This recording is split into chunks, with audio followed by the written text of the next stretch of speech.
करण Verma unplugged में आज हमारे साथ जो हैं उन्होंने अध्यात्म की दुनिया में एक क्रांति फैला दी है। जी हां, अध्यात्म की दुनिया में हमने कई आवाजें सुनी होंगी, पर एक यूनिक आवाज है जो आज मिलियंस ऑफ हाउस होल्ड्स में पहुंची है। वो आवाज है of the science divine movement. जी हां, हर स्पिरिचुअलिटी में, हर डिवाइन मूवमेंट में क्या साइंस का पर्याप्त एलिमेंट होता है? उस चीज को एड्रेस करते हुए आज हमारे साथ हैं स्वयं गुरुजी साक्षी श्री जी। गुरुजी, बहुत बहुत नमन आपको और बहुत बहुत स्वागत आपका करण वर्मा अनप्लग्ड में। थैंक यू सो मच करण गुरुजी, मैंने जैसे अभी बोला जी। द साइंस डिवाइन मूवमेंट जी। और मैंने जब देखा और मेरे को सौभाग्य मिला जी, जी। आपसे मिलने का, जी, तो मैंने देखा कि किस कदर ये फैल रहा है लोगों में जी। एंड अवेयरनेस आ रही है। जी। थोड़ा सा हमें इस मूवमेंट के बारे में जरा बताइए, द साइंस डिवाइन मूवमेंट। वास्तव में करण, जीवन बहुत अद्भुत है और जीवन के दो महत्वपूर्ण आयाम हैं। जी। एक,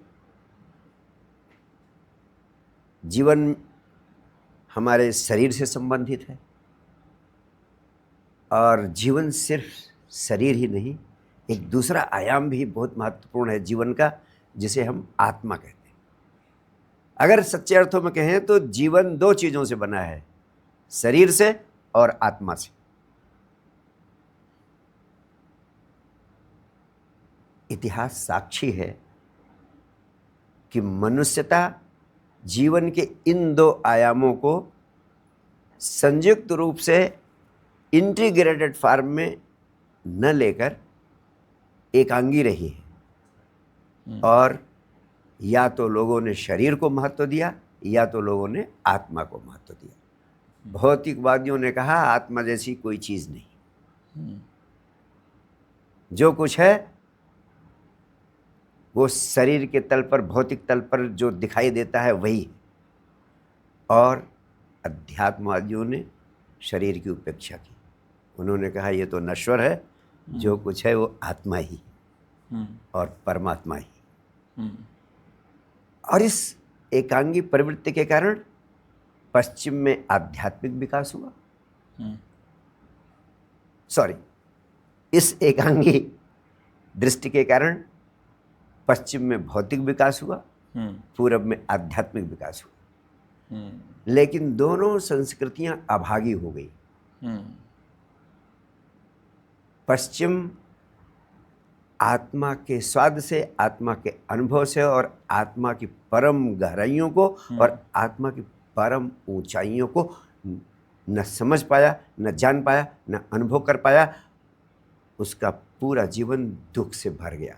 संपन्नता बहुत रही, लेकिन शांति, आनंद और जो आत्मा के अनुभव की गहनता का प्रतिफल होता है वो उसे नहीं उपलब्ध हुआ। और पूरब के देश वह विज्ञान से वंचित हो गए।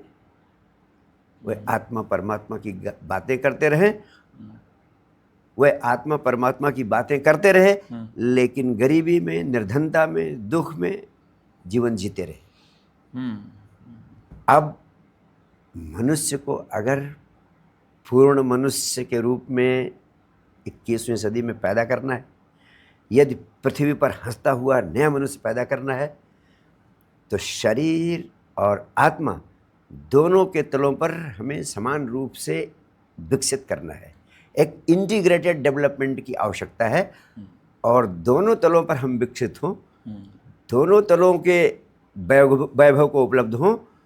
इस दृष्टि को संपूर्ण मनुष्यता के अंतरतम तक पहुंचाने के लिए एक संदेश देने की आवश्यकता हुई, जिसके प्रतिफल के रूप में साइंस डिवाइन मूवमेंट मुझे इस पृथ्वी पर शुभारंभ करना पड़ा।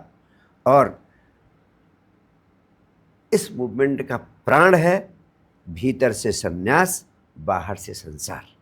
यानी भीतर से हम जहाँ हैं, जैसे हैं वैसे परम आनंदित अवस्था को उपलब्ध हों, और बाहर से संसार के समस्त भौतिक सुख समृद्धि की ऊंचाइयों पर होने की दिशा में भी सक्रिय हो सके। अगर ये दोनों काम हम एक साथ कर सकते हैं तो इस पृथ्वी पर हंसता हुआ नया मनुष्य पैदा हो सकता है, और वही साइंस डिवाइन मूवमेंट का लक्ष्य है। तो गुरुजी आपने एक बड़ी बात कही इधर, जी। भीतर से सन्यास, जी। बाहर से संसार। जी जी इसको दो हिस्सों में हम लोग जरा बात करेंगे। जी जी पहले हम आते हैं भीतर से सन्यास पे। जी जी ठीक। जी जी अब प्रश्न ये आता है कि भाई भीतर से सन्यास, बाहर का जो संसार है वो लेने ही नहीं देता हमें। भाई भीतर से कैसे सन्यास ले, बाहर इतनी होड़ लगी है। आपने भी जैसे कहा जी संसार जी जी में जी आगे जी भी बढ़ना है, निराशा भी होती है, गिरते भी हैं, दौड़ते भी हैं, उसके बाद भीतर से सन्यास लेना तो बड़ा असंभव सा लग जाता है ना एक स्टेज पे आके। यस यस करण जी, बिल्कुल सही बात आप कह रहे हैं। जी। और यही एक महत्वपूर्ण प्रश्न था जिसके कारण मैंने अपने जीवन के सारे अनुभवों को एक दिशा में केंद्रित करके उन सूत्रों को ढूंढने की दिशा में सक्रिय होना पड़ा कि कैसे हम भीतर से संन्यास और बाहर से संसार के सत्य को, भीतर से संन्यास बाहर से संसार के संदेश को सारी दुनिया तक सरलता से पहुंचा सके, और इस महासूत्र को कैसे सरलता से जीवन में उतार सके।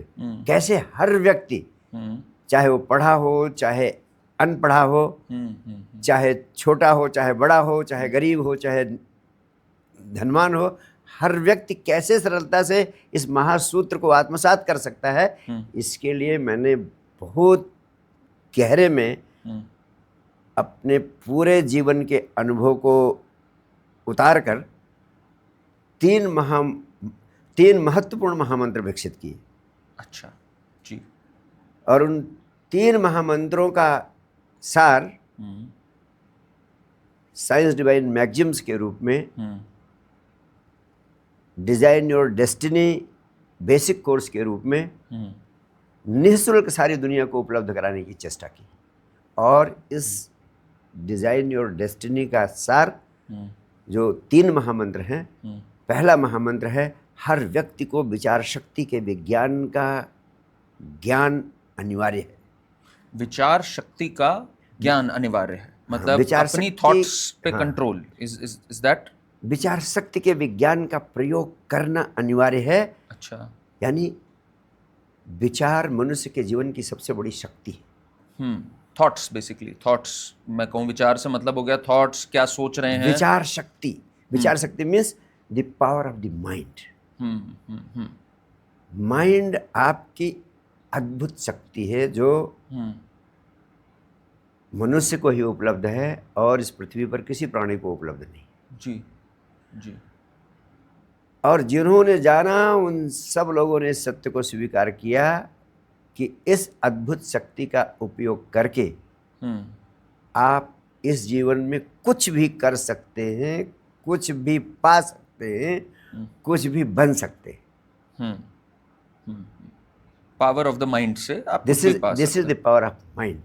लेकिन बड़े दुर्भाग्य की बात है कि इस पावर ऑफ माइंड का प्रयोग करने की कला, इसका उपयोग करने का विज्ञान लोगों को पता नहीं है। इसलिए हर व्यक्ति अपने पैर पर कुल्हाड़ी मारता रहता है। जो चीज़ें सरलता से पा सकता है बहुत आसानी से उन चीज़ों से वंचित हो जाता है। इस पे थोड़ा सा गहरा जाते हैं गुरुजी। जैसे आपने पावर ऑफ द माइंड कही, आपके हिसाब से आम तौर पे माइंड को लेके क्या गलतियां कर रहे हैं लोग? जैसे आपने कहा ना, लोग कुल्हाड़ी मार रहे हैं अपने पैर पे, और क्या करना चाहिए? मुझे पता है पूरी तरह तो आप नहीं बता सकते इतने कम समय में, बट एक मोटा मोटा बेसिकली क्या हम गलत कर रहे हैं और क्या हमें करना चाहिए with regards to power of the mind? निस्संदेह कुछ बुनियादी बातों की चर्चा करूंगा करण जी। जी जी जी जी। पहली महत्वपूर्ण बात है कि विचार शक्ति मनुष्य के जीवन की सबसे बड़ी शक्ति है, लेकिन सबसे बड़ा दुर्भाग्य है कि मनुष्य इस शक्ति का प्रयोग करने की कला नहीं जानता है। और विचार शक्ति के विज्ञान का सार सिर्फ इतना है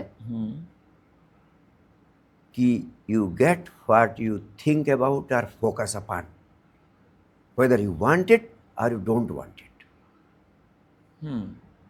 ओके। दूसरे शब्दों में आप जिन चीज़ों पर निरंतर विचार करते रहते हैं, जिन चीज़ों के बारे में निरंतर सोचते रहते हैं, वह चीज़ें आपके जीवन में अवश्य प्रकट होती हैं, चाहे आप उन्हें पाना चाहते हैं अथवा पाना नहीं चाहते। इसीलिए भगवान बुद्ध का अद्भुत वचन है, you become what you think. मनुष्य जैसा जैसा सोचता है, जैसा जैसा विचार करता है, वैसा वैसा ही बनता चला जाता है। आज आपका जीवन वही है जो आपने कल सोचा था, और कल का आपका जीवन वही होगा जैसा जैसा आप आज सोच रहे हैं। आपके विचार आपके जीवन में कृत्य बनते हैं और वही आपका भविष्य निर्मित करते हैं। इसलिए अपने विचारों को बदलकर आप अपना पूरा जीवन, पूरा भविष्य बदल सकते हैं। रामकृष्ण परमहंस का अद्भुत वचन है, by the mind you are bound, by the mind you are freed. यही मन, यही आपके विचार आपको बांधे रहते हैं, बंधन बन जाते हैं, और इन्हीं का उपयोग करने की कला आप सीख ले तो आप मुक्ति को प्राप्त कर लेते हैं। आपने एक बड़ी बात कही गुरुजी यहाँ पे कि you become what you think, है ना? तो जैसे काफी फियर्स होते हैं हमारे माइंड में। किसी को फियर होता है कि कल को वो अपना धन ना खो दे, किसी को फियर होता है कि उसको ये बीमारी ना हो जाए। तो इज इट कि जब कोई डर रहा है ज्यादा वो चीज हो जाती है? यस, तरह तरह के विचार जो आपको निरंतर घेरे रहते हैं वही आपके जीवन की रियलिटी, जीवन की वास्तविकता बन जाते हैं। आप हैरान होंगे यह जानकर कि अगर आपको निरंतर इस बात की चिंता लगी रहती है कहीं मेरा एक्सीडेंट ना हो जाए, कहीं मेरा एक्सीडेंट ना हो जाए, कहीं मेरा एक्सीडेंट ना हो जाए, तो दुनिया की कोई ताकत आपका एक्सीडेंट रोक नहीं सकती है। बहुत बड़ी बात हो गई। तो एक नौजवान मेरे पास आता था अक्सर जी। एक दिन मेरे पास आया और कहने लगा, गुरुदेव मैं बड़ी हिम्मत करके अपने दिल की बात आपसे कहना चाहता हूँ। मैंने कहा कहो। उसने कहा, गुरुदेव मुझे बड़ी चिंता लगी रहती है कि कहीं मेरी प्रेमिका किसी दूसरे के प्रेम में न पड़ जाए। अच्छा। तो मैंने कहा कितने दिन से तुम्हारा प्रेम संबंध है? उसने कहा लगभग 1.5 साल हो गए। अच्छा। मैंने पूछा कि कितने दिन से तुम्हें इस बात की चिंता रहती है कि वो कहीं दूसरे के प्रेम में न पड़ जाए? उसने कहा, गुरुजी जब से मेरे जीवन में आई है तब से ही मुझे ये भय लगा रहता है। मैंने कहा 1.5 साल का समय तो बहुत होता है, तू गौर से पता कर। मैं पक्का कहता हूं कि वो किसी दूसरे के प्रेम में पड़ गई है। अच्छा। हाँ। वो एकदम he felt shocked, but you will be surprised to know, आपको आश्चर्य होगा। 1 हफ्ते बाद मेरे पास आया, कहा गुरुदेव आपकी बात 100% सच्ची निकली। मैंने कहा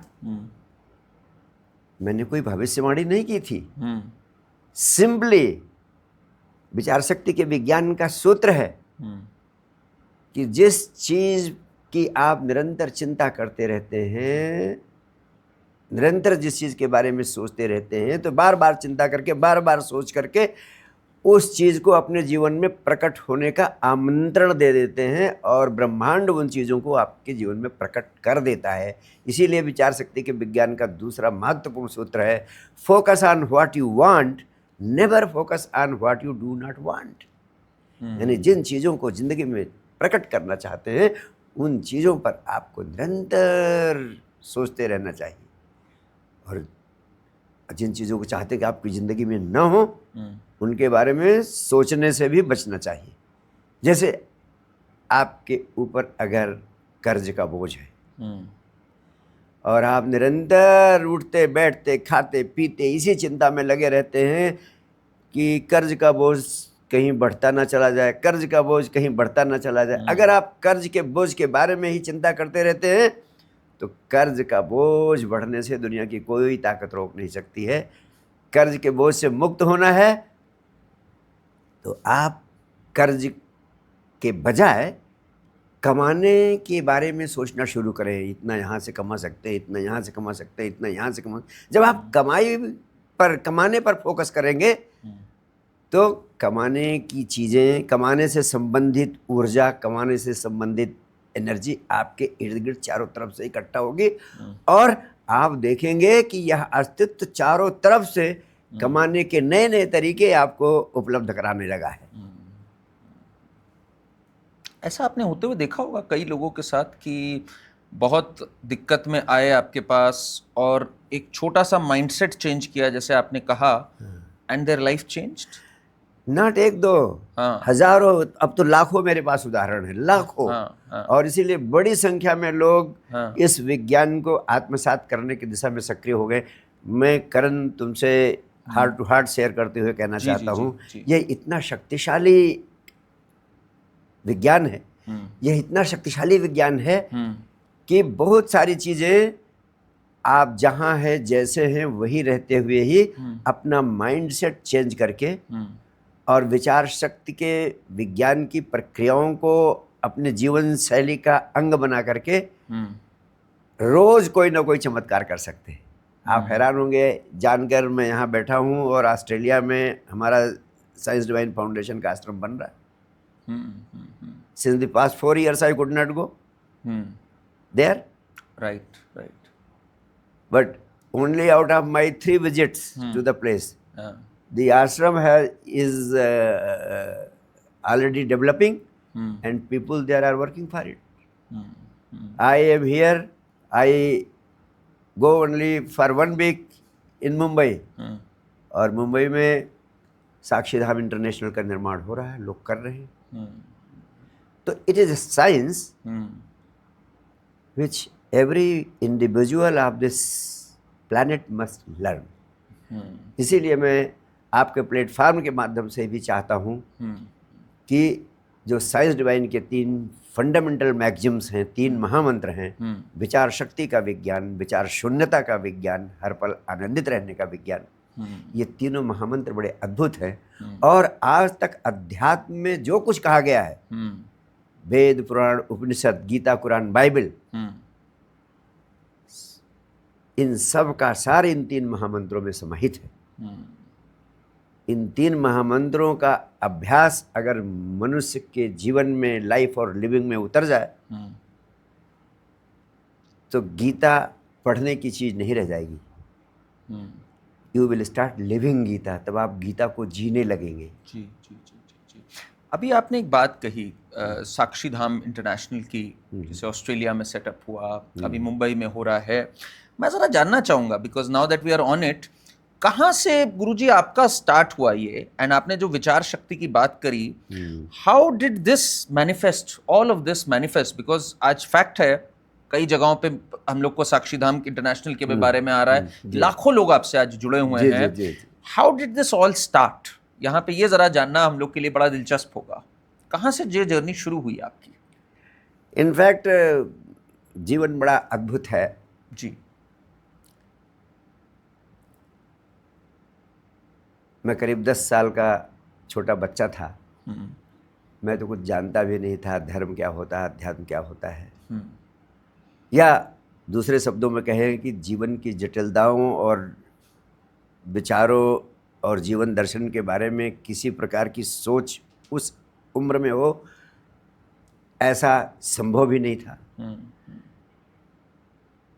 स्कूल में पढ़ने जाता था और मेरे गांव से जुड़ा हुआ एक बाग है, उस बाग में मैं बच्चों के साथ खेला करता था। और वहाँ का एक लोकल खेल था कि हम बच्चे जब इकट्ठा होते थे तो अपनी अपनी जगह पर ही, जहाँ हैं वैसे ही दोनों हाथ फैलाकर और तेज़ी से अपनी जगह पर घूमने लगते थे। कंपटीशन होता था कि कौन कितना अधिक देर तक घूमता रहेगा, और जो सबसे ज़्यादा देर तक घूमता रहता था वो जीत जाता था। तो उस कंपटीशन में भाग ले रहा था, खेल ही रहा था, और मैंने अपनी जगह पे वैसे ही गोल गोल घूमना शुरू किया, दोनों हाथ फैला के। और आप हैरान होंगे कि मैं अपनी पूरी ताकत लगाकर इतना तेज़ी से घूमने लगा कि मेरे प्राणों में था कि आज मैं सबसे तेज़ घूमूंगा और सबसे ज़्यादा देर तक घूमता रहूँगा। जैसे रोए रोए से मैंने ये संकल्प ले लिया हो। और वो फिर घूमते घूमते घूमते घूमते मैं इतना तेज़ घूमने लगा, आप हैरान होंगे कि मैं रोकने की कोशिश कर रहा हूँ और रुक ही नहीं पा रहा हूँ, जैसे सम पावर हैड ओवरटेकन मी। और मैं कई बार बार बार रुकने की कोशिश कर रहा हूँ, जब नहीं रुक पा रहा हूँ तो बहुत तेज़ी से घबराहट हुई मुझे कि अब तो जैसे मैं घूमता ही रहूँगा क्या।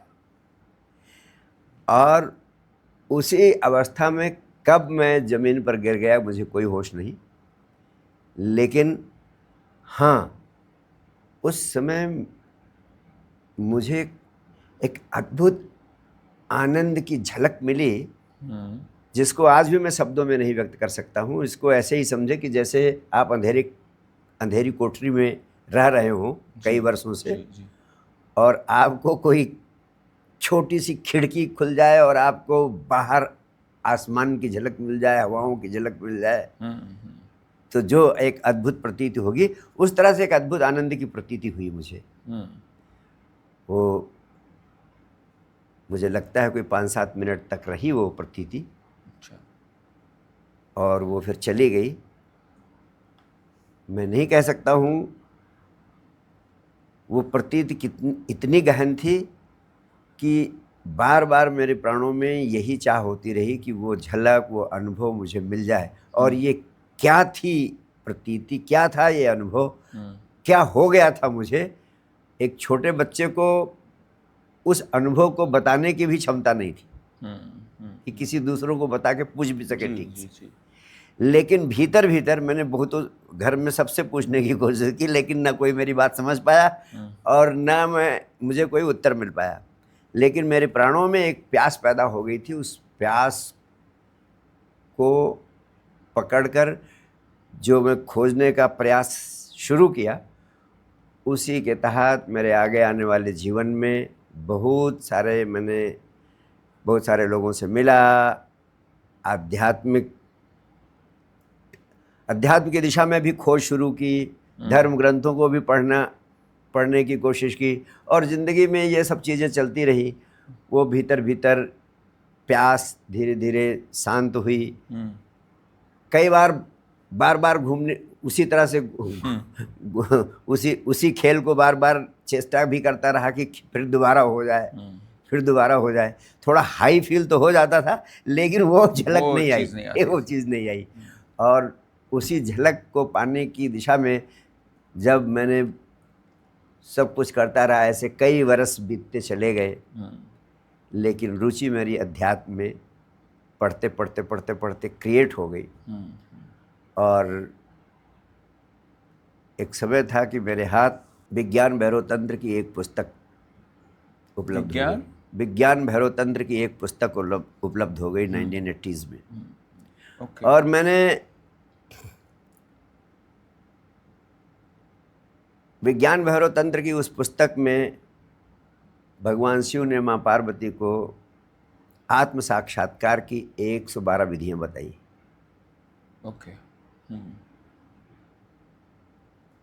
मुझे कोई एक साधारण सी पुस्तक मिली, उसमें सिर्फ ट्रांसलेशन था, चीज़ें स्पष्ट नहीं हो रही थी। फिर मैंने उस पर और पुस्तकें खोजने की कोशिश की। अंत में एक पुस्तक द बुक ऑफ सीक्रेट्स, जो ओशो ने लिखी है जी, वो मेरे हाथ लगी। उस पुस्तक को मैंने गहनता से अध्ययन किया। और अध्ययन ही नहीं किया, मैं विज्ञान भैरव तंत्र की 112 विधियों में से एक एक विधि को समझने की कोशिश की और एक विधि का अभ्यास शुरू किया। तो मुझे कुछ आनंद की तरंग भीतर से उठती हुई प्रतीति हुई। मैंने कुछ कोरिलेट किया कि शायद ये जो बचपन का मेरा अनुभव था उससे जुड़ा हुआ अनुभव था। और फिर जब इन विधियों में मैं और गहरे गया, तो मुझे लगा कि ये 112 आत्म साक्षात्कार की विधियाँ जो भगवान शिव ने माँ पार्वती को दी हैं, वास्तव में अध्यात्म जगत का पूरा सार इन 112 सूत्रों में समाया हुआ है जी। और जो इतने महत्वपूर्ण सूत्र हैं, अत्यंत संक्षिप्त हैं, लेकिन उन सूत्रों को जिस ढंग से विस्तार से वैज्ञानिक तरीके से ओशो ने समझाकर दुनिया को उपलब्ध कराने की चेष्टा की है, वह अद्भुत है। और मेरा तो मानना है कि सारा सनातन धर्म जी। सारा सनातन सत्य, द एटर्नल ट्रुथ, भगवान शिव की 112 ध्यान की विधियों के माध्यम से सारी दुनिया को आज से कई हजार वर्ष पहले उपलब्ध करा दिया गया था। लेकिन उस विज्ञान को जितना विस्तार से और जितना मनोवैज्ञानिक और वैज्ञानिक तल पर ओशो ने द बुक ऑफ सीक्रेट्स के माध्यम से मनुष्यता को उपलब्ध कराया है, यह उनका योगदान असाधारण है। तो वास्तव में आत्म साक्षात्कार की इन विधियों का प्रयोग करके जो मुझे अनुभव होने लगे जी। उसी प्रक्रिया में मैं सद्गुरुओं की तलाश में भी लगा रहा और संयोग से मेरा सानिध्य अपने सद्गुरु स्वामी सुदर्शनाचार्य से हुआ। जी जी जी। इसके पहले कि मैं उनसे मिल सकूं, मैं 12 बार उनके पास गया था, लेकिन 12 बार उनसे नहीं मिल सका था, जबकि मेरी मिलने की गहन आकांक्षा थी। और वो साधारण लोगों से मिलते रहते थे, साधारण लोगों से बातचीत करते रहते थे। मैं जाता था, निवेदन भी पहुंचाता था उन तक, लेकिन जैसे जानबूझकर मुझे मिलने से इनकार कर देते थे। परीक्षा ले रहे थे आपकी क्या? शायद चूंकि मैं कभी नहीं मिला था उनसे जी। और मेरे प्राणों में लेकिन एक ही बात थी कि इनकी इतनी ख्याति है, इतनी चर्चा करते हैं लोग, इतना उनके बारे में बताते हैं कि अद्भुत आध्यात्मिक शक्तियां हैं, तो मुझे वह कुछ दिव्य अनुभूति करा दे तब मैं समझूं कि गुरु हैं। मुझे कुछ परमात्मा अगर है और परमात्मा की अनुभूति करा दे। क्योंकि शुरू में जैसे सब व्यक्ति नास्तिक होता है, उसी तरीके से मेरे मन में भी नास्तिकता भरी हुई थी। और मैं यही सोचता था कि जब कोई व्यक्ति मुझे कभी अनुभव करा दे देगा आध्यात्मिक शक्ति का या दैवी शक्ति का, तभी मैं कह सकूंगा कि परमात्मा है। तो मैंने बताया कि मैं 12 बार गया, लेकिन गुरुदेव से मिलने की अनुमति नहीं प्राप्त हो सकी मुझे। जी। तो 13वीं बार मैं कुछ धृष्टता करने के संकल्प के साथ गया था कि इस बार तो मैं कैसे भी मिल के ही आऊँगा। और वो संकल्प इतना प्रगाढ़ था कि सारी भीड़ भाड़ को पार करके मैं उनके कमरे में घुस ही गया और खड़ा हो गया उनके सामने, और कोई नहीं था उनके कमरे में। उस समय मैं खड़ा था, वह सोफे पर बैठे थे, मैं उनकी तरफ देख रहा था, वह मेरी तरफ देख रहे थे। और चूंकि 12 बार मुझसे नहीं, चूंकि 12 बार मेरे से मिलने से इनकार कर दिया था, तो मेरे प्राणों में एक पीड़ा थी। मैं खड़े खड़े उनकी तरफ देख ही नहीं रहा था, मेरे आंखों से आंसू भी झरने लगे। और जब मेरे आंखों में आंसू देखा उन्होंने, तो उन्होंने कहा कि तुम्हें इसी बात की पीड़ा है कि 12 बार तुम आए और मैं तुमसे नहीं मिला। 12 बार भी उन्होंने बोल दिया, पूरा स्वयं बोल दिया। और मुझे इस बात पर आश्चर्य हुआ कि इनको कैसे इस बात का ख्याल आ गया कि मैं 12 बार इनसे मिल चुका हूँ, ये तो एक बार भी मुझसे मिले नहीं थे। और उसका सिर्फ एक ही कारण था कि तुम कोई बड़ी चीज प्राप्त करना चाहते हो, तुम परमात्मा का अनुभव करना चाहते हो। तो मैंने भी देखना चाहा था कि कितनी गहरी प्यास है उसका अनुभव करने की तुम्हें। और 12 बार तुम इस प्यास के कारण आते रहे, इसलिए तुम इसके पात्र हो। जब उन्होंने कहा तुम इसके पात्र हो, और तब मैंने अपना सिर उनके चरणों में रखा और उन्होंने कहा अब तू बिल्कुल चिंता न कर। वे एक चादर ओढ़े हुए थे, उन्होंने कहा इसी शरीर के भीतर तुम्हें परमात्मा का अनुभव कराऊंगा, ऐसे। और ये उनके शब्द थे। उसके बाद जो मेरा उनके साथ अनुभव रहा, जो समय बीता, उसमें मैंने एक ही चीज़ अनुभव किया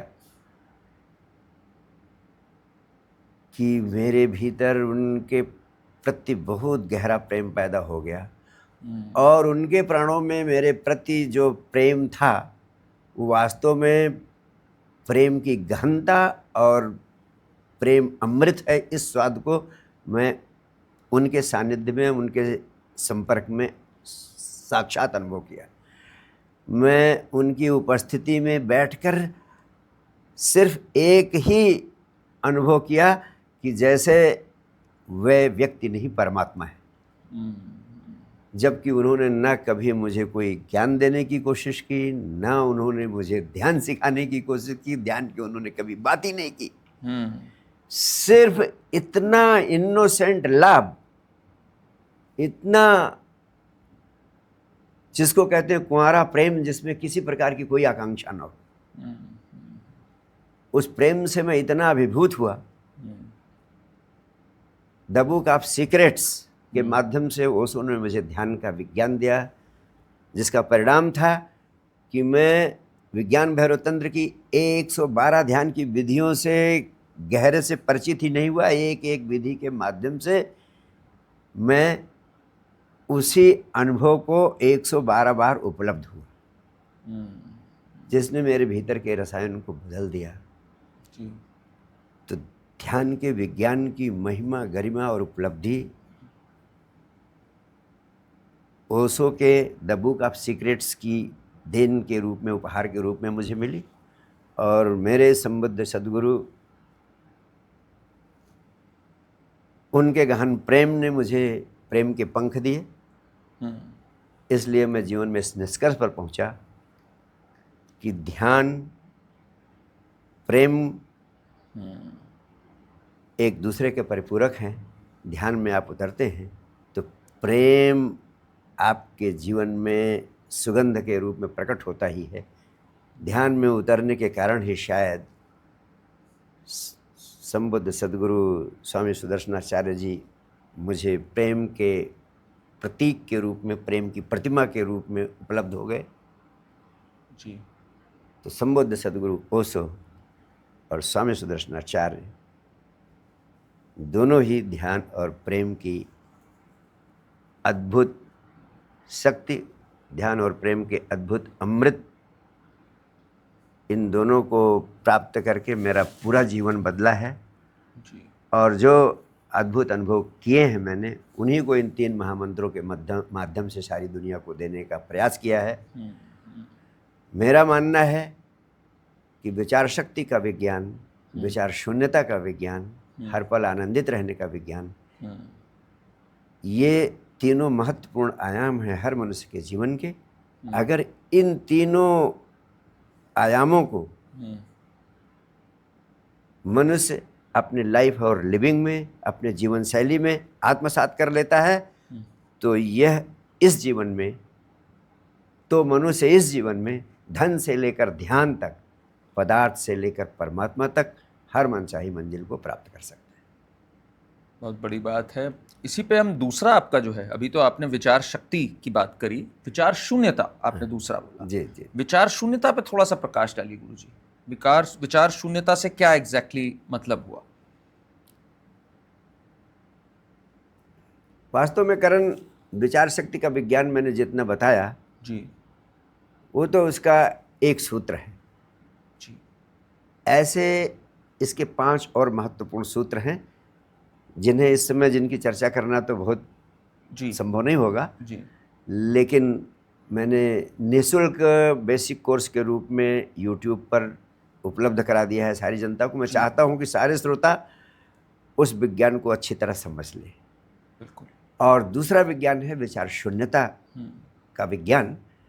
विचार शून्यता के संबंध में मैं सबसे महत्वपूर्ण बात यही कहना चाहता हूँ कि व्यक्ति जिंदगी में जो चीज़ें सहायक होती हैं किसी मंजिल पर पहुंचने के लिए, किसी सीमा पर जाकर उन चीज़ों को छोड़ना भी बहुत जरूरी हो जाता है। उनको छोड़े बिना आप मंजिल पर नहीं पहुंच सकते। लेट गो जिसको कहते हैं हम लोग, है ना, साधारण भाषा। Not exactly let go. मैं दूसरी बात कह रहा हूँ जी। जो चीज़ें जिंदगी में कहीं पहुंचने के लिए सहायक होती है, माध्यम बनती हैं, एक सीमा पर जाकर उनको छोड़ना भी पड़ता है। उनको पकड़े रहना बाधा बन जाता है। जैसे सीढ़ियाँ चढ़ाती हैं छत पर, लेकिन अगर आप सीढ़ियों पर ही खड़े रह गए तो छत पे पहुंच पाएंगे? कभी नहीं। नदी के उस पार जाने के लिए नाव जरूरी है, लेकिन किनारे पर पहुंचकर नाव पर ही खड़े रह गए तो कभी उस पार पहुंच पाएंगे? बिल्कुल। फिर नाव को छोड़ना भी पड़ता है। ऐसे विचार शक्ति का विज्ञान, इसका उपयोग करने की पूरी कला आनी चाहिए आदमी को, लेकिन एक छोर पर जाकर इसको छोड़ने की कला भी आनी चाहिए। नहीं तो यही बाधा बन जाता है मनुष्य को मंजिल तक पहुंचने में। जैसे एक छोटी सी कहानी कहता हूं। जी जी बताइए। दो भिक्षु थे। दो भिक्षु थे। भिक्षु थे, ओके। एक भिक्षु कहता था कि जिंदगी में पैसे को कभी हाथ नहीं लगाना चाहिए, ये जिंदगी में सभी दुखों की जड़ है, हर तरह के उपद्रवों का मूल है, तो वो कभी पैसे को हाथ नहीं लगाता था। दूसरा भिक्षु कहता था अगर संसार में रहना है तो पैसे तो पकड़ने ही पड़ेंगे, रखने ही पड़ेंगे, कमाने ही पड़ेंगे, नहीं तो जिंदगी कैसे बीतेगी। दोनों में विवाद रहा करता था हमेशा। एक दिन दोनों तीर्थ यात्रा पर निकले, पैदल ही जा रहे थे। थोड़ी दूर जाने के बाद एक छोटी सी नदी पड़ती थी, उस नदी को पार करने की हमेशा ज़रूरत पड़ती थी, लेकिन हमेशा वह उस नदी को चल करके पार कर जाया करती थी। कोई कमर तक का पानी होता था। लेकिन जब वहाँ पहुँचे तो देखा नदी में बाढ़ थी, नाव के बिना उस पार नहीं जा सकते थे, और नाव से उस पार जाने के लिए पैसों की ज़रूरत थी। तो जिस भिक्षु के पास पैसे थे दोनों नाव में बैठे, और जिसके पास पैसे थे उसने पैसे दे दिए और दोनों पार हो गए।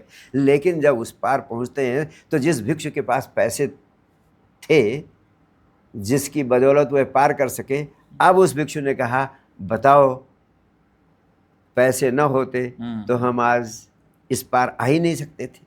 बिल्कुल। दूसरे भिक्षु ने कहा लेकिन तू नासमझ है, तू मूर्ख है, पैसों का होना कहाँ काम आया। तुम पैसे थे इसलिए नहीं पार कर पाए, तुम पैसों को छोड़ सके इसलिए तुम पार कर पाए। पैसे का होना नहीं, पैसे का छोड़ना महत्वपूर्ण है। आप भी सोच रहे होंगे कि पैसों का छोड़ना तो महत्वपूर्ण है, नहीं तो पार तो नहीं हो सकते थे। लेकिन पैसों को छोड़ने के लिए पहली आवश्यकता क्या है? पैसे हों। पैसे हों, बिल्कुल बिल्कुल। हमारे सनातन में तो ये बात कही जाती है, जो 4 पुरुषार्थ दिए हैं वो धर्म अर्थ काम मोक्ष, जी जी, कि बिना अर्थ के धर्म नहीं आगे बढ़ सकता। तो अर्थ तो चाहिए ही चाहिए। अर्थ तो चाहिए। तो पैसे छोड़ सके आप, इसके लिए पैसों का होना जरूरी है। तो पहले पैसे का होना, फिर पैसे का छोड़ना, यह है नियम। तो पहले विचार शक्ति के विज्ञान का प्रयोग करना, और फिर विचारों को पूरी तरह छोड़ने की क्षमता को पैदा करना, यानी विचार शून्यता, थॉटलेसनेस बेसिकली। क्या? Being in a state of thoughtlessness, being in a state of no mind. जब आप विचारों को छोड़ने की क्षमता पैदा करते हैं, जब विचार शून्यता की अवस्था में होते हैं, तब पहली बार आपके भीतर विचार शक्ति का जागरण होता है। अभी तो जो ज्ञान हम सारे लोग इकट्ठा करते हैं वो पुस्तकों का ज्ञान है, वो वही ज्ञान है जो कंप्यूटर ने आजकल इकट्ठा करने की अद्भुत क्षमता प्राप्त कर ली है। अब इसीलिए लोग कहते हैं अब याद करने की क्या जरूरत है, अब तो सब गूगल करो सामने आ गूगल जाएगा। करो सामने आ जाएगा। तो ये गूगल ज्ञान है जो सिर्फ संग्रह करने से आता है, लेकिन असली ज्ञान सूचनाओं का संग्रह नहीं है। असली ज्ञान, या जिसको हमने प्रज्ञा कहा या जिसको हमने अंतर्ज्ञान कहा, वो हमारे भीतर से, हमारी आत्मा से प्रकट होता है। कब प्रकट होता है? जब विचार शून्य होते हैं यार। जी जी जी जी। तो जो सच्चे अर्थों में अध्यात्म के वैज्ञानिकों ने जिसे ज्ञान कहा है जी, वह तब प्रकट होता है जब आप संग्रहित किए गए विचारों से शून्य हो जाते हैं। इस पे एक बहुत अच्छी पंक्ति मैंने पढ़ी थी गुरुजी, कि हमारे दिमाग में इतनी आवाजें चल रही होती है कि हमारी जो अंदर की आवाज है वो कहीं ना कहीं उसमें दब जाती है। तो आप वही कह रहे हैं कि बाकी आवाजों को एक स्टेज पे शांत करना जरूरी है ताकि अंदर की आवाज सुनाई दे सके। यस, वो जो विचारों की बड़बड़ है वो जब तक बाहर नहीं जाएगी तब तक भीतर जो ओंकार, जो प्रज्ञा शक्ति प्रस्फुटित हो रही है निरंतर, उससे हम वंचित रह जाएंगे। इसलिए दूसरा महासूत्र है विचार शून्यता का विज्ञान हर व्यक्ति को जानना चाहिए, और इसलिए हर व्यक्ति को कम से कम आधे घंटे हर रोज ध्यान के माध्यम से विचार शून्यता की अवस्था में होने का अभ्यास करना चाहिए।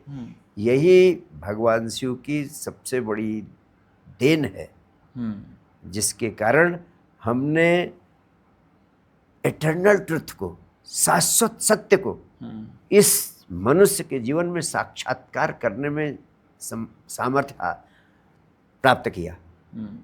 सारी दुनिया में यह विज्ञान कहीं नहीं प्रकट हुआ जी। पहली कौम है हम जिसने शाश्वत सत्य को अनुभव करने की विधियां दुनिया को उपलब्ध कराई। इसीलिए हमने जिस धर्म को जन्म दिया उसको कहते हैं सनातन धर्म, यानी शाश्वत धर्म, यानी जो कभी समाप्त नहीं हो सकता है जी, क्योंकि वह शाश्वत सत्य है, एटर्नल ट्रुथ। और यह 112 विधियां, कोई भी विधि जो लोगों को रुचिकर लगे, आपको रुचिकर लगे, किसी एक विधि का प्रयोग करें। हमने साइंस डिवाइन मूवमेंट के माध्यम से 3 महत्वपूर्ण विधियों को उपलब्ध कराने की चेष्टा की है, जो सरलतम है और हर व्यक्ति किसी न किसी रूप में उन्हें सीख सकता है। और हमारे यहाँ की संस्कृति में वह अनिवार्य रूप से एन के एन प्रकारेण हमारे संपर्क में आती भी रहते हैं, लेकिन हम उनको इग्नोर कर देते हैं, उनसे वंचित रह जाते हैं। तो ये अद्भुत संपदा है जो हमारे देश में, हमारे देश के लोग ही जिससे वंचित हो गए हैं, उसे पहले हमें अपने उस संपदा को यहाँ पर जगाना है। और भारतवर्ष अगर उस संपदा को जगा सका और आत्मसात कर सका, हमारे देश के युवा, if they can make it a part of their life and living, then they can become a means of spreading that message all over the globe। और फिर भारत फिर से सच्चे अर्थों में जगत गुरु होने के गौरव को उपलब्ध हो सकेगा। यहाँ तक आपको गुरुजी क्या लगता है, ये ऐसा पतन कैसे हो गया कि ये हमारी धरोहर, हमारी सिविलाइजेशनल एथॉस, जैसे आपने बताया 112 सिद्धियां और योगा का देश रहा, ये अध्यात्म का कॉन्सेप्ट ही यहाँ से जन्मा, और हम लोग इतना भटक गए देश में, अपनी सारी पुस्तकें भूल गए, संस्कृत भाषा भूल गए। वास्तव में ये कैसे हो गया? बहुत महत्वपूर्ण प्रश्न पूछा आपने। मैं तो इतना ही कहना चाहूंगा कि बहुत सारी चीजें हम मान लेते हैं कि हम तो भारत वर्ष में पैदा ही हुए, हम मान लेते हैं कि हम तो पीढ़ी दर पीढ़ी सनातन धर्म के अनुयायी हैं, हम मान लेते हैं कि हम तो धार्मिक हैं ही। अगर आपने मान लिया कि हम धार्मिक हैं ही, अब हमें कुछ सीखने की जरूरत नहीं है, हम तो हमारे बाप दादा ही थे, हमारे तो खून में है, हम तो शिव की संतति हैं, वहां से गड़बड़ होती है। वहीं से अब जब आपने मान लिया कि हमें जरूरत ही नहीं, हम बीमारी नहीं है, तो औषधि की आपको जरूरत ही नहीं पड़ेगी। तो अपनी चीज को टेक इट फॉर ग्रांटेड लिया। हाँ, we took it for granted. हाँ। और हम मान लेते हैं कि हम धार्मिक हैं और कुछ धर्म के नाम पर औपचारिक कर्मकांड कर लेते हैं।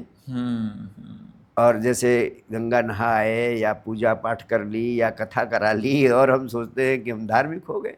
एसेंस नहीं ली, उसमें से जो तत्व हाँ, है वो नहीं ग्रहण तो किया। हम एसेंस को, मर्म को भूल जाते हैं और बाहरी चीज़ों को पकड़ लेते हैं। बाहरी चीज़ें हमारी संस्कृति का अंग हैं, वो हमारी सभ्यता संस्कृति की प्रतीक है। लेकिन जो उनका प्राण है, अगर हम उस दिशा में अपना ध्यान केंद्रित नहीं करेंगे तो यही हो जाएगा कि जो हमारी सभ्यता और संस्कृति है वो शरीर है और जो अध्यात्म का विज्ञान है वो आत्मा है। बहुत बड़ी बात आपने गुरुजी कही। तो आत्मा को हम भूल गए। ये मैंने खुद अनुभव किया जी। जैसे मेरे कई मित्र हैं, जान पहचान के लोग हैं, वो जाते हैं कृष्ण जी की आराधना करने, मंदिर जाएंगे, पर जब मैं उनसे पूछूंगा कि कृष्ण जी का एक्चुअली कृष्ण जी ने भगवत गीता में कहा क्या है, हाँ, उसका मतलब क्या है, क्या उसको अपने जीवन में क्रियान्वित कर रहे हो, तो उनका कोई कोसों तक उससे लेना देना नहीं होगा। मंदिर तो जाते हैं, मंदिर तो जाते हैं, आराधना करते हैं और बहुत अच्छी बात है, वो तो करनी चाहिए। हाँ। पर जो उनसे सीख लेनी है हमारे को, हमारे देवी देवताओं से, भगवान से, वो सीख कोई नहीं लेता, उसकी कोई चर्चा नहीं करता, वो ना पढ़ाई जाती है कॉलेजों में। वास्तव में लोगों के घरों में गीता पढ़ी रहती है या ज्यादा से ज्यादा उसका पाठ कर लेते हैं। हाँ। और भगवान कृष्ण को हाथ जोड़कर टीका लगाकर काम पे निकल जाते हैं और मान लेते हैं कि हम तो कृष्ण के उपासक हैं। हाँ।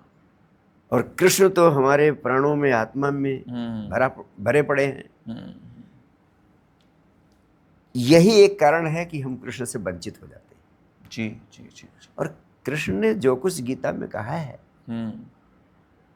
अगर सिर्फ उसकी समझ आ जाए हमें तो हमारा जीवन बदल सकता है। बिल्कुल, बिल्कुल। और कोई कर्मकांड करने की जरूरत नहीं है। इसीलिए मैं कहता हूं कि धर्म समझ की क्रांति है। भगवान कृष्ण ने संपूर्ण गीता में जो भी संदेश दिया है उसका सार है कि इस अस्तित्व में सब कुछ स्वतः हो रहा है। आप करने वाले नहीं हैं, आप सिर्फ साक्षी हैं। और साक्षी भाव में जीने की कला आपको आ जाए तो ये पूरा जीवन ही आपके लिए खेल बन सकता है। और तब साक्षी भाव में जीना आ जाए तो जीवन के सारे कर्म आपके लिए खेल बन जाएंगे। अभी जीवन के कर्म आपके लिए बहुत बड़ा बोझ बन गए। इस पे जरा गुरुजी मैं आपका थोड़ा और विस्तार में समझना चाहूंगा। मैंने अक्सर सुना आपको ये बात कहते हुए जी। कि अपने को स्वयं एक तरह से ये पूरी चीज करते हुए देखिए। आप कर नहीं रहे हैं, आप केवल उसके साक्षी जी। इसका अर्थ क्या हुआ पूरी तरह अगर मैं कहूं? ये आप इसलिए कहते हैं ताकि हम अटैच्ड ना हो अपनी चीज से, या क्या इसकी वजह है कि आप हमेशा ये बात कहते हैं कि ये आप कर नहीं रहे, आप केवल इस चीज के साक्षी हैं, विटनेस हैं? ये क्यों? वास्तव में गीता के माध्यम से भगवान कृष्ण ने एक बहुत अद्भुत विज्ञान मनुष्य जाति को उपलब्ध कराया है। जी। और उन्होंने इस विज्ञान को उपलब्ध कराने के लिए 3 शब्दों का प्रयोग गीता में किया है। एक कर्म का प्रयोग किया है, एक अकर्म का प्रयोग किया है और एक विकर्म का प्रयोग किया है। अच्छा, कर्म तो हो गया जो कर रहे हैं। अब अगर इन तीनों शब्दों को अच्छी तरह समझ ले आप तो आपके प्रश्न का उत्तर आपको मिल जाएगा। जी जी जी, समझाइए।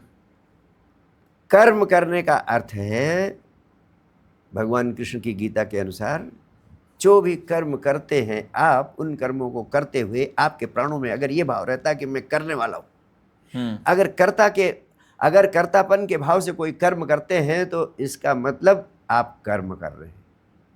ठीक है। और सामान्यतः सारे लोग कर्तापन के भाव से कर्म करते हैं कि मैंने बच्चे पैदा किए, मैंने मकान बनाया, मैंने दुकान चलाई, मैंने बिजनेस चलाया। हर कार्य में कर्तापन है। ठीक है। दूसरा भगवान कृष्ण कहते हैं अकर्म। भगवान कृष्ण कहते हैं कि जब आपके भीतर कर्तापन है तो आपके भीतर अहंकार रहता है और आप कभी अपनी चेतना के तल पर, आत्मा के तल पर आत्मा का अनुभव नहीं प्राप्त कर पाएंगे।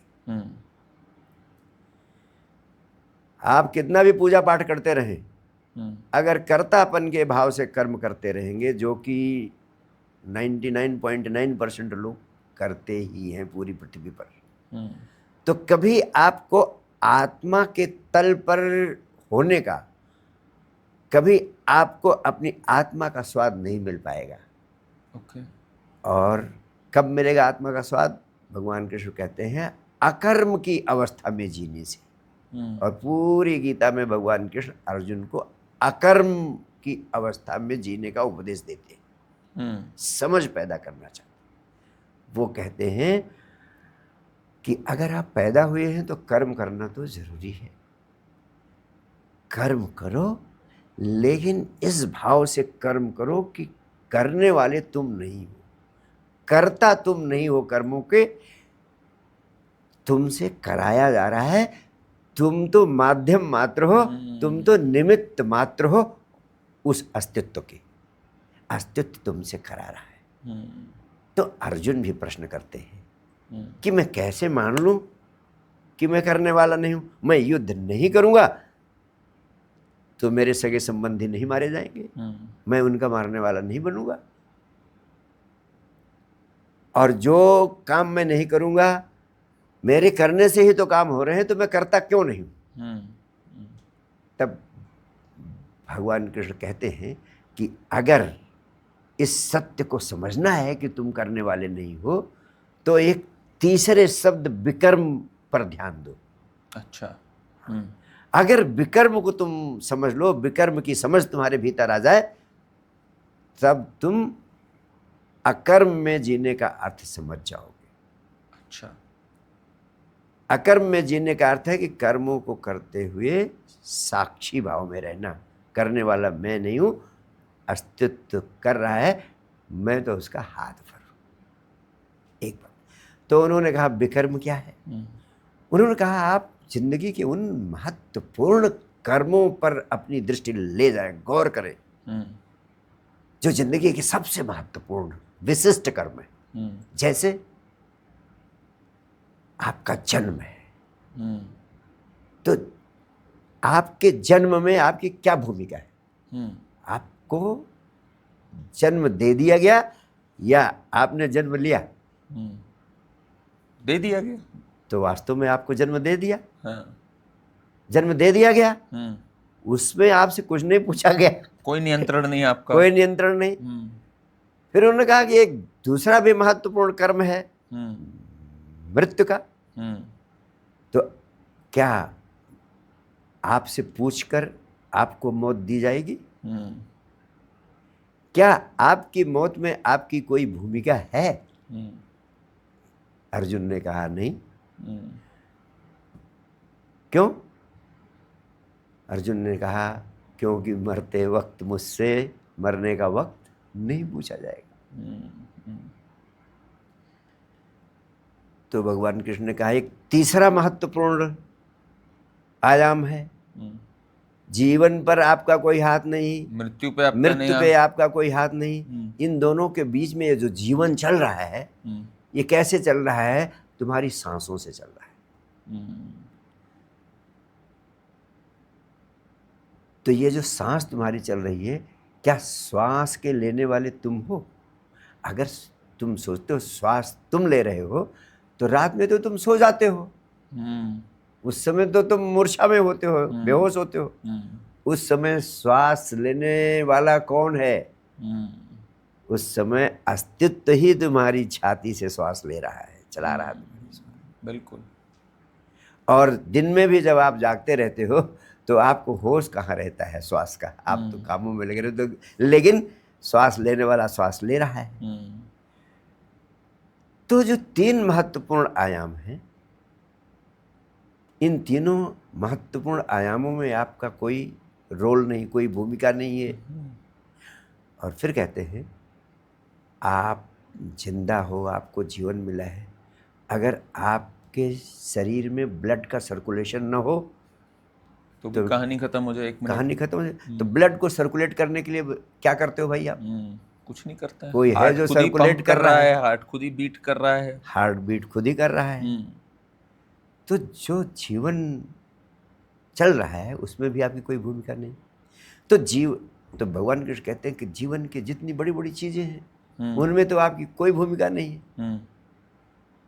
और जो जीवन के छोटे छोटे काम आप करते हो आपको लगता है कि आप कर रहे हैं, लेकिन भगवान कृष्ण कहते हैं कि जीवन का सत्य ये है, करने वाला वही, कराने वाला वही, उसके हाथ हजार, तुम तो उसके हाथ भर हो, तुम तो बांस की पोली पोंगरी हो, जो सुर निकल रहा, जो संगीत निकल रहा, वो उसी का है।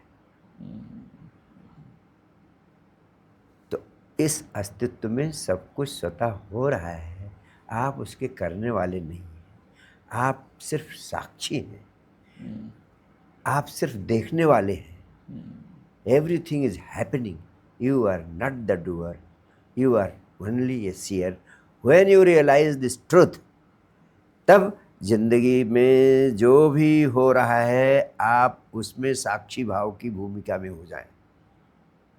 करने वाला कर रहा है, मैं तो सिर्फ साक्षी हूं। तो गुरुजी आपने एक पूरा संवाद जो हमें बताया कर्म, अकर्म और विकर्म का, जी बहुत अच्छे से समझाया आपने इसको, जी। काफी चीजें पता भी लगी जी। पर इस पे फिर एक प्रश्न आता है जी अक्सर जी। कि फिर हमारे हाथ में क्या है भाई? अगर करवाने वाला अस्तित्व पराब्रह्म, तो हम लोग के हाथ में क्या है, क्या नहीं है? क्या सब कुछ पहले से ही तय है और निर्धारित है? इस पे थोड़ा सा प्रकाश दीजिए। Is everything destined? Are we just a medium या वी कैन चेंज इट? क्या है पूरी चीज? Very intelligent question Karan. निस्संदेह अब तक की मेरी बातें सुनकर लगा होगा कि जैसे मनुष्य सिर्फ कठपुतली है और उसका पूरा भविष्य लिख दिया गया है और उसके हाथ में कुछ नहीं है।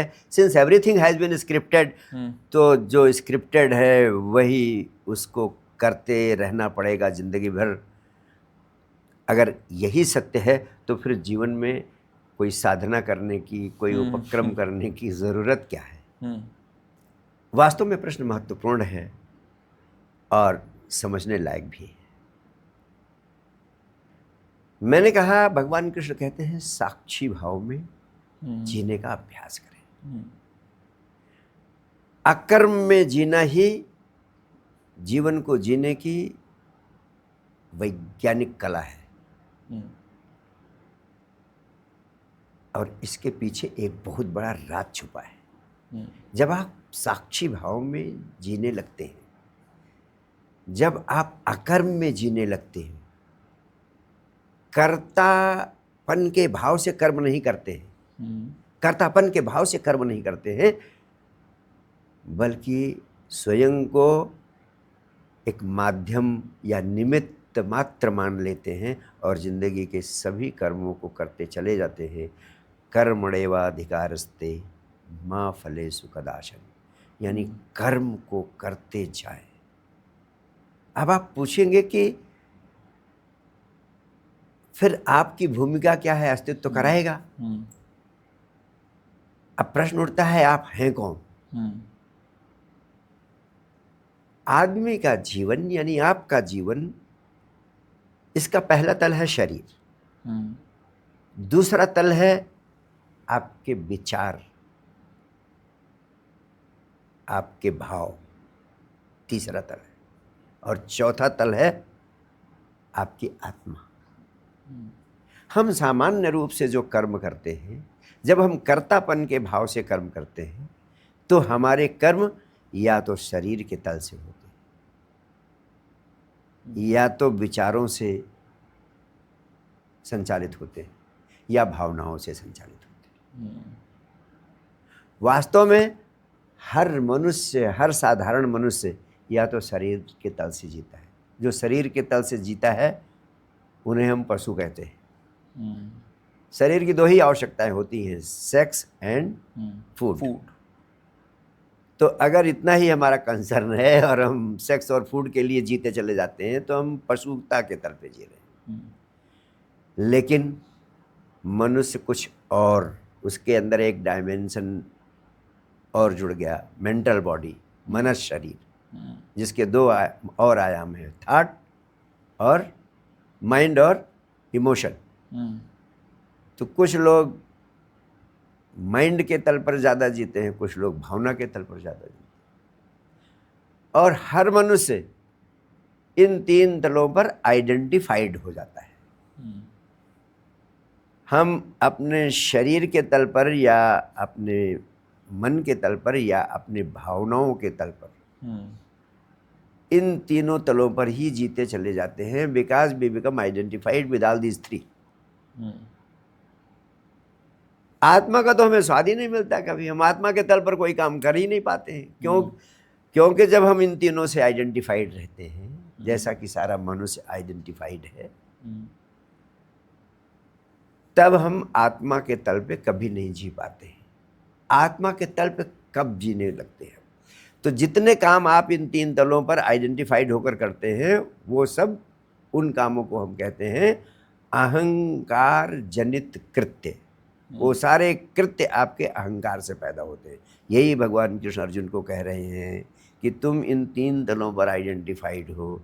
अहंकार के तल पर जीने के कारण ही तुम्हें ये सब भ्रम हो रहा है, सारा अज्ञान। तो उन्होंने कहा कि इन तीन तलों से अपनी चेतना को हटाओ। कैसे हटेगी चेतना? जो तीन तलों को ही अपना होना मान लिए हो। इस तादात्म्य को तोड़ो। तादात्म्य को तोड़ने का विज्ञान है साक्षी भाव में जीना, कि मैं करने वाला नहीं हूं। तो ना बॉडी के तल पर अब आपका आइडेंटिफिकेशन तीनों से हट जाएगा। जब इन तीनों से आप आइडेंटिफाइड नहीं मानेंगे अपने को, यानी साक्षी हो जाएंगे, कर्तापन का भाव चला जाएगा, तो आप सरक जाएंगे, आपकी चेतना स्वयं में प्रतिष्ठित हो जाएगी। यानी तब आप आत्मा के तल पर पहुंच जाएंगे। तब आप आत्मा जो कुछ करेंगे आत्मा के तल से होगा। और जब आत्मा के तल से काम होने लगता है, साक्षी भाव से, आप साक्षी भाव में जीने की कला आपको आ जाती है, तब आप स्वतः अपने आत्मा के तल पर जीने लगते हैं। तब जो भी आप कृत्य करते हैं वह आत्मा के कृत्य होते हैं, और आत्मा से जो कृत्य होता है वो परमात्मा का ही कृत्य बन जाता है। और चूंकि वो परमात्मा का कृत्य बन जाता है, तो आप सोर्स ऑफ क्रिएशन से जुड़ जाते हैं। जो सोर्स ऑफ क्रिएशन आपके भीतर है, आप उससे जुड़ जाते हैं। और जब आप सोर्स ऑफ क्रिएशन यानी आपकी आत्मा जिससे आप जुड़ जाते हैं साक्षी भाव के माध्यम से, उस तल से आपकी ज़िंदगी के काम होने लगते हैं, तो you become the creator of your life, you become the creator of your destiny. और फिर जो आप करते हैं आप जागे हुए करते हैं। आपका जीवन जागा हुआ हो जाता है, क्योंकि आप अहंकार के तल पर कृत्य नहीं करते हैं। चूंकि वो चेतना के तल का कृत्य हो जाता है, तो अब आप जो भी पिछले जन्म में कर्म किए हैं आपने, या आप तक के जितने कर्म किए हैं, उनके बंधन से भी मुक्त हो जाते हैं। और आगे जो कर्म होते हैं आपके जीवन में, वे सच्चे अर्थों में आत्मा के तल से होते हैं, इसलिए उनका बंधन नहीं बनता, वो कर्म बंध नहीं सृजित होता, वह कर्म किसी प्रकार का बंधन नहीं लाते, और आप इस जीवन में ही मुक्त होकर जीने लगते हैं, और पिछले जन्म के कर्मों के बंधन से भी स्वयं को मुक्त कर लेते हैं। तो जैसे ये बात आपने कही ना पिछले जन्मों का, है। तो एक सवाल हमेशा आता है, जैसे हम ज्योतिष विद्या भी देखते हैं, उसमें एक तरह से एक ब्लूप्रिंट होता है कि भाई ग्रहों की प्लेसमेंट ये है, ये आप पिछले जन्म से प्रारब्ध आपके चलते आ रहे हैं। तो ये सब में आप इसको कैसे देखते हैं? क्या जैसे कई लोग ये भी बात बोलते हैं कि मृत्यु होने के पश्चात एक तरह का एक रोड मैप डिसाइड होता है आपके कर्मकांड के आधार पर। तो एग्जैक्टली क्या है ये इस पे ज़रा थोड़ी सी प्रकाश आप डालिए। आपके अनुसार कैसे होता है ये पूरी चीज़? हमारे हाथ में होता है, हम चेंज करते हैं, या जैसे आपने कही कि फिर आप आत्मा के भाव से काम करते हैं? आत्मा के भाव से जब हम काम करते हैं तो आत्मा वो करवाती है जो हमें करने आए थे यहाँ, जो हम नहीं कर पा रहे थे, या हम स्वतः सोचते हैं फिर कि अब हमें करना क्या है? निस्संदेह बहुत महत्वपूर्ण आयाम है ये दूसरा प्रश्न जो आपने पूछा है। वास्तव में जो जीवन हम जीते हैं, हमारे विचार, हमारे कर्म, वे सूक्ष्म रूप से हमारा एक सूक्ष्म शरीर निर्मित करते हैं, जिसे हम मनस शरीर कहते हैं या मेंटल बॉडी कहते हैं। तो ये हमारा सारा सूक्ष्म शरीर इस आत्मा के साथ दूसरे गर्भ में प्रवेश करता है। तो जिस प्रकार के विचार और जिस प्रकार के भाव हमारे इस जीवन में रहे हैं, वही अगले जन्म में प्रकट होते हैं और उसी तरह का जीवन हम अगले जन्म में भी जीते चले जाते हैं। और वे नए नए कर्म भी हम करते हैं। तो जितने हम नए नए कर्म करते हैं वे सब भी बंधन पैदा करते हैं। वास्तव में जो कर्म हम करते हैं ये सब अनकॉन्शियस अवस्था में करते हैं। एक हमारा पैटर्न बन गया है। जैसे इस जीवन में आप क्रोध करते हैं और क्रोध करने की आदत आपकी पड़ी हुई है, तो ये क्रोध का भाव, सारे लोभ का भाव, ईर्ष्या का भाव, शत्रुता का भाव, टेंडेंसीज हैं वो जो कंटिन्यू भी होती है, टेंडेंसीज आपकी हैं वो वे कंटिन्यू। सारी टेंडेंसी उस सूक्ष्म शरीर के साथ चली जाती हैं अगले जीवन में। और अगले जन्म में भी और आप कर्म करते हैं तो और भी तरह तरह के बंधन बनते जाते हैं। लेकिन जब आप आत्मा के तल पर जीने लगते हैं तब कोई कर्म का बंधन बनता ही नहीं। कर्म का बंधन कब बनता है? जैसे आपने कुछ बोला और हमने तुरंत उससे ज्यादा वजनदार शब्दों में जवाब दे दिया। तो ये जो मैंने जवाब दिया, आपने कुछ बोला, आपने हमें गाली दी, मैंने 2 गुना ज्यादा वजनदार गाली दे दी। ये जो मैंने कर्म किया ये सच्चे अर्थों में कर्म नहीं है, ये प्रतिकर्म है। यानी आपने कुछ किया, हमने उसका प्रत्युत्तर कर दिया, रिएक्शन कर दिया। तो सामान्यतः सोया हुआ आदमी रिएक्शन ही करता है, एक्शन नहीं करता है। जब आप शरीर के तल पर, विचारों के तल पर, भावनाओं के तल पर जीने लगते हैं, ईगो के तल पर जीते हैं, तब आप सिर्फ प्रतिकर्म करते हैं। आपके जो भी कर्म हैं उनकी बटन दूसरों के हाथ में होती है, आप गुलाम।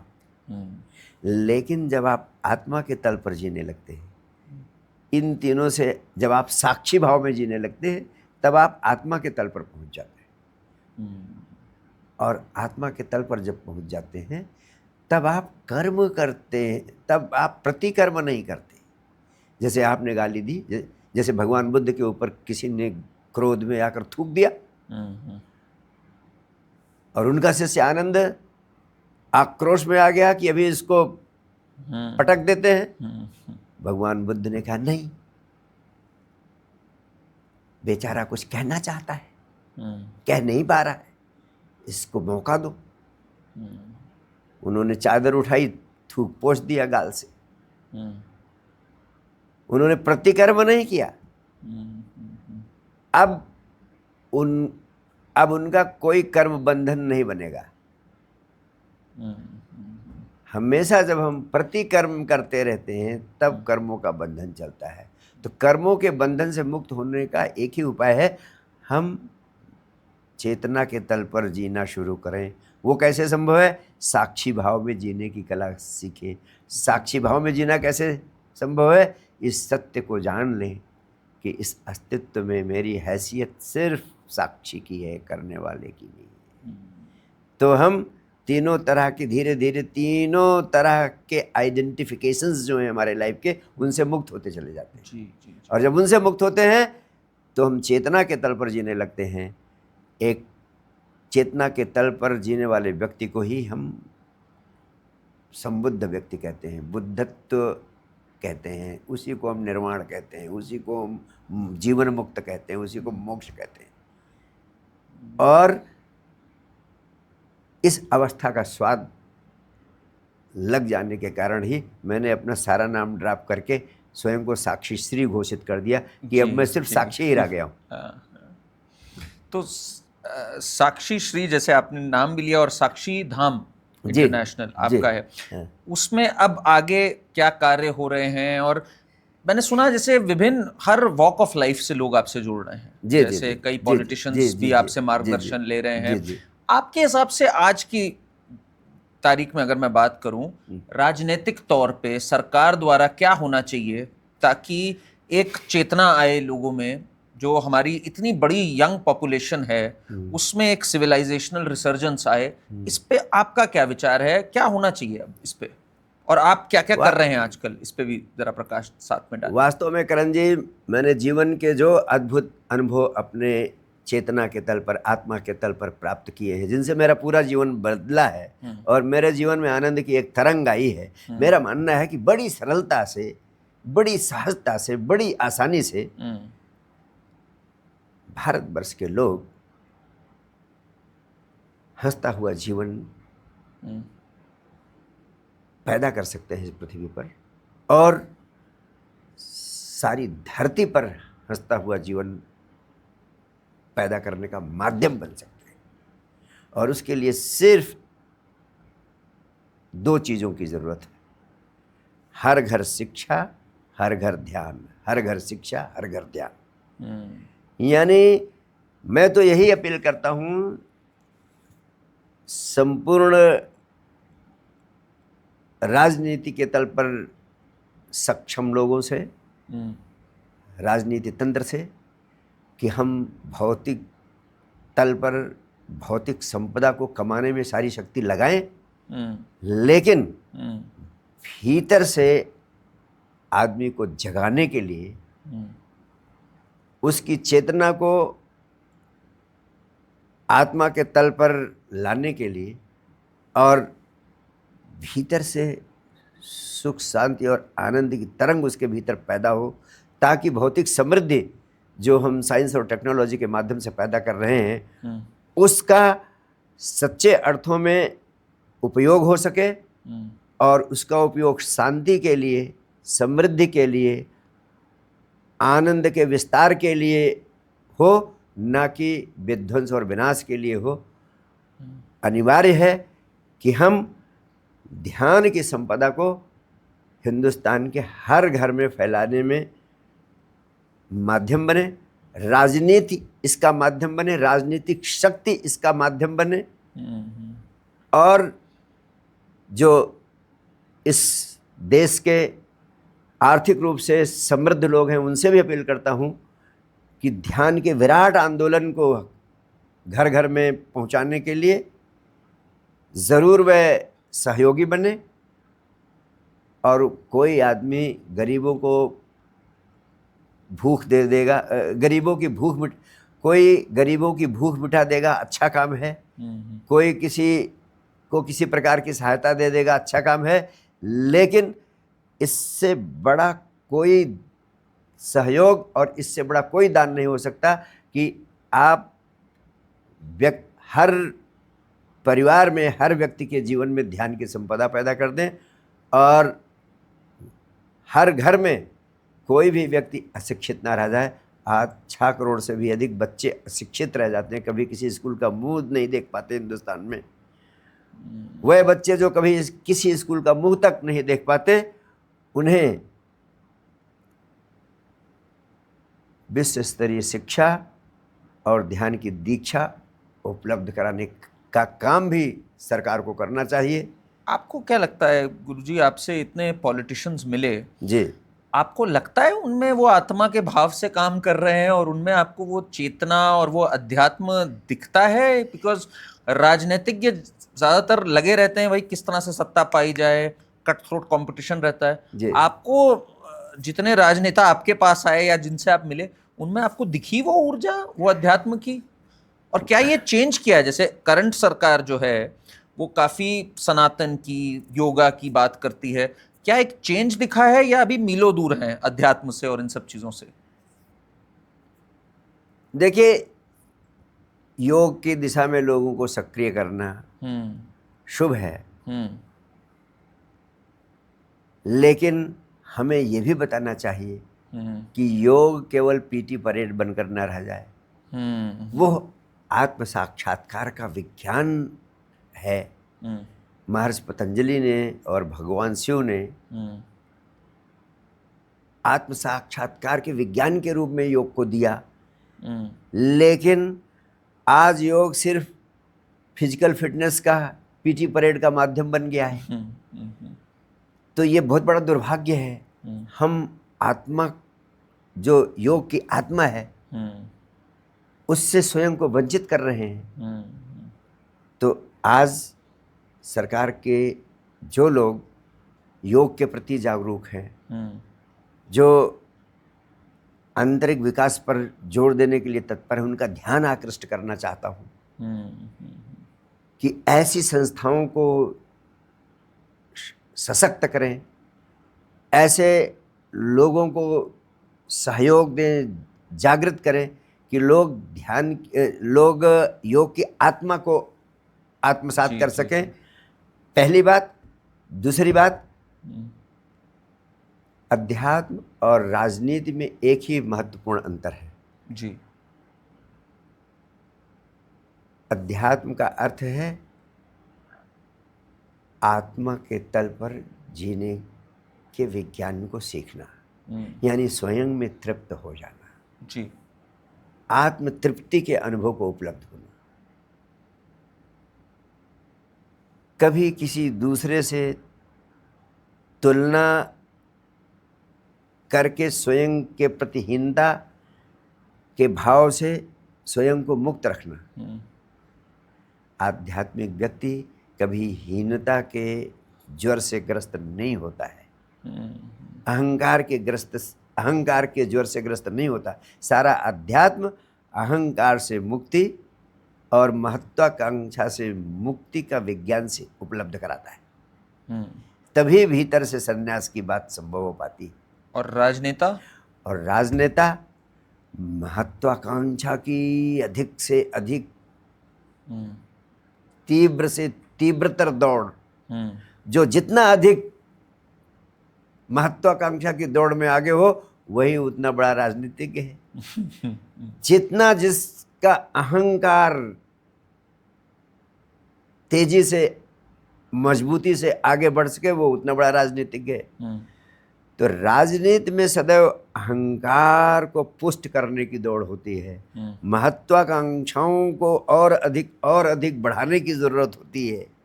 ठीक इसका उल्टा अध्यात्म में अहंकार से मुक्त होने की जरूरत होती है। तो अभी दोनों मीलों दूर हैं एक दूसरे से, तो कॉमन ग्राउंड की जरूरत है मेरे ये हमेशा दूर रहे हैं। हाँ। और इसीलिए मैं चाहता हूँ कि धर्म और अध्यात्म राजनीति में प्रवेश करे, ताकि भारतवर्ष के राजनेताओं में ध्यान के माध्यम से आंतरिक समृद्धि में वृद्धि हो। और मेरा मानना है कि वर्तमान नेतृत्व जो इस दिशा में सक्रिय है वह और अधिक से अधिक लोगों को इस दिशा में जागरूक करने में सहयोग दे सकता है। बहुत महत्वपूर्ण संस्थानात्मक विकास कर सकता है, जिससे योग की आत्मा को, ध्यान को फिर से प्रतिष्ठित किया जा सकता है। अगर भारत सरकार इस दिशा में सक्रिय होती है तो वास्तव में केवल भारत देश का और भारत देशवासियों का ही नहीं बल्कि संपूर्ण मनुष्य जाति का बहुत बड़ा उपकार होगा, बहुत बड़ा भला होगा। बिल्कुल बिल्कुल, बहुत बहुत धन्यवाद गुरुजी, आज स्वयं हम लोग को ये सब बातें बताने के लिए। मैं तो साक्षी रहा आपकी बातों का आज। जी, और मैं बिल्कुल आशा करता हूँ, उम्मीद करता हूँ कि जिस तरह से आपने इस मूवमेंट को, द साइंस डिवाइन मूवमेंट को आगे बढ़ाया है जी, वो और ऊंचा जाए और लोग इसका हिस्सा बने। जी, जी, और जैसे आपने कहा कि भाई भीतर से संन्यास, बाहर से संसार, जी, ये message I hope resonates with millions of people. It is already resonating with lots of people. जी। आज का एपिसोड आपको कैसा लगा हमें कमेंट्स में बताइए। गुरुजी ने बहुत बातें बताई, इनसे हम लोग फिर साक्षात्कार करें और भी बातें जानेंगे। कमेंट्स में बताइए, चैनल को सब्सक्राइब करिए और बताइए किन किन से आप चाहते हैं कि हम आपको रूबरू करें। धन्यवाद।